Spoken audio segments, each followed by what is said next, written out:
Love begins within yourself, but all too often people move from relationship to relationship trying to find true love. I met someone recently who has had a very rough life.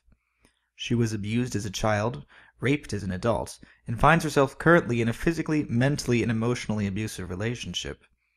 Despite everything, she's an absolutely beautiful person who is kind, loving, and selfless. All she really wants from life is to love and be loved. She yearns for the day that she meets someone who she can love and receive love in return. Someone who will completely sweep her off her feet, someone she can find unity with. I think a lot of people are this way. They look for love in other people or objects. They look for love outside of themselves. In fact, popular culture encourages this. There's only one problem. This isn't the nature of love. Love begins and ends with you. It's that simple. When you love yourself, people will love you. When you hate yourself, people will hate you. It's the law of attraction. It's like attracting like. There's nothing magical or mystical about it, although some people will tell you that. It's simply the fact that you will always see that which you focus on most. If you focus on love and loving yourself, then you will naturally be attracted to those who focus on love and loving you. If you focus on hate and hating yourself, you will naturally attract people who focus on hate, and they will create more hate in you. It's been this way since man gained knowledge of good and bad. It's the reasoning mind. It's our own nature.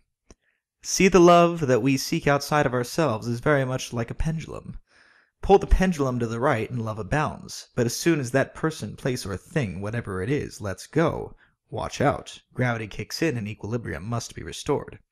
Your ultimate high now becomes your ultimate low because the thing that brought you so high has now let you go. This is what you experience when you seek love outside of yourself. 1 minute you're high, 1 minute you're low, and the pendulum continues to swing. This searching for love outside of yourself plays a huge part in the suffering we encounter in life, and especially relationships. We are physical beings, therefore we can very easily find love or unity through the physical, which is sex. But that is not the only way to find love, and it's also not the most lasting way to find love. For the perverted mind, this happens to be the worst way to find love. Have you ever wondered why so many religions condone sex before marriage? It's because, whether it was written by God or man, somebody knew the relationship based on the physical rarely lasts because the physical never lasts. Lasting love comes from within, and when that love is paired with an individual whose love radiates from within, it becomes something so powerful that no obstacle is too great to overcome.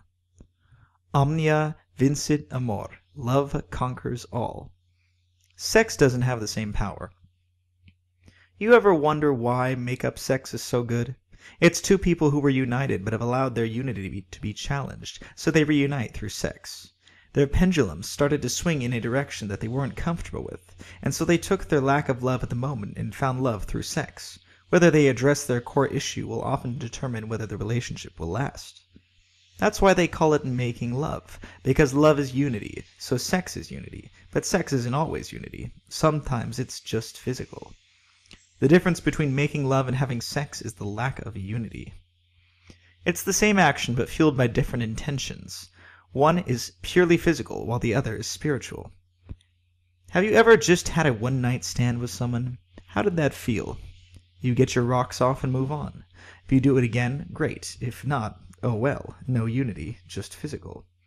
Have you ever met someone who is madly in love with someone that simply sticks around for the sex? Have you observed the turmoil it causes in that person's life? Has it ever happened to you? Have you ever asked why? See, their pendulum moved, but it wasn't you. The sex was their high. They can get that anywhere. So while you're making love, they are simply there for the sex. Don't be offended by it. Without the physical drive for sex, you wouldn't be here, so it serves its purpose. As bad as it makes you feel, it's all part of a divine plan that has simply been perverted. The rape and molestation that this woman experienced is evidence of that perversion. It's when sex replaces what we truly seek, which is love. Let me give you another example of how the pendulum swings.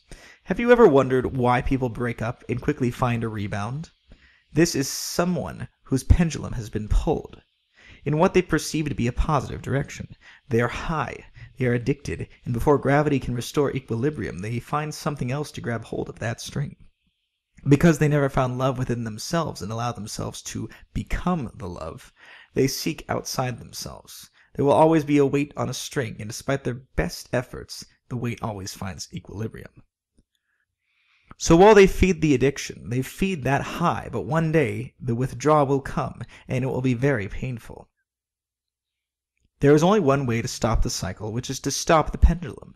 That means to stop seeking outside of yourself for that which already exists inside of you. True love can't be found in people or outside objects. You can simply find addiction, which is the opposite of love. It's lust. True love isn't of the physical world. It simply shapes it. Learn to love yourself for the way you are. Learn to love that you have the opportunity to change yourself into whatever you want to be. You choose how you view any situation, whether it be positive or negative. Love and its true nature is neither created nor destroyed.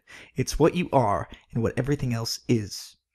Whether you choose to realize this fact or not will decide how much suffering you have in your life. Love yourself and love will abound. Omnia vincit amor. Love conquers all.